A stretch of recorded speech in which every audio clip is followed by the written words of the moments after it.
Now, what's the significance of Tuesday's vote?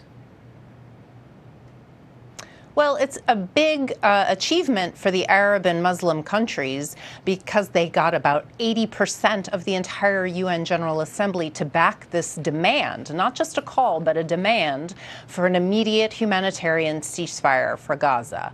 And if you compare it, let's say, to Ukraine, there have been several votes in the last year and a half in the General Assembly supportive of Ukraine after Russia invaded, and the best result they got was 143 countries supporting them. So 153 is a really big result, and the Palestinian ambassador was quite elated about it yesterday.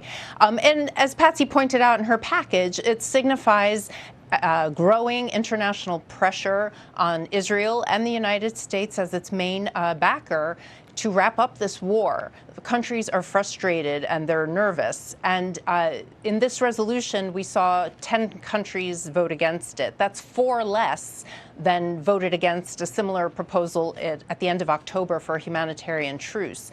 And they were small countries that don't have a lot of international political weight, like Papua New Guinea and Nauru, which is a small island in Micronesia. So the U.S. and Israel don't really have powerful allies right now supporting this. And many countries, including South Africa, spoke about double standards. Again, kind of going back to the Ukraine conflict, South Africa's ambassador said you can't apply the principles of the UN Charter and international law selectively. It has to be done uniformly. So there was sort of an indirect dig at the U.S. there. And we saw half the abstentions on Tuesday than we saw about 6 weeks ago, which means that, that was about a difference of 20 countries. And they have taken a position on this war now. And I think in large part it's due to the rising humanitarian situation and the casualties on the Palestinian side. People are very shocked by them.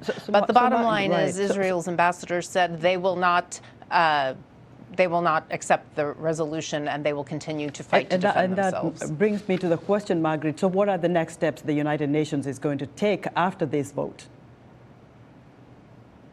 Right. Well, the Palestinian envoy said he hoped that the many global voices on the street and in the General Assembly would put pressure on the United States to push Israel to end the war. He hoped that could happen very soon.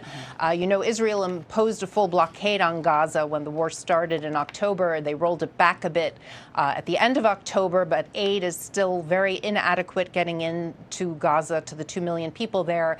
And this week, the Security Council, a small delegation went there from the Security Council to Rafah, to the border crossing in Egypt, to see the aid operation there. That was organized by the United Arab Emirates.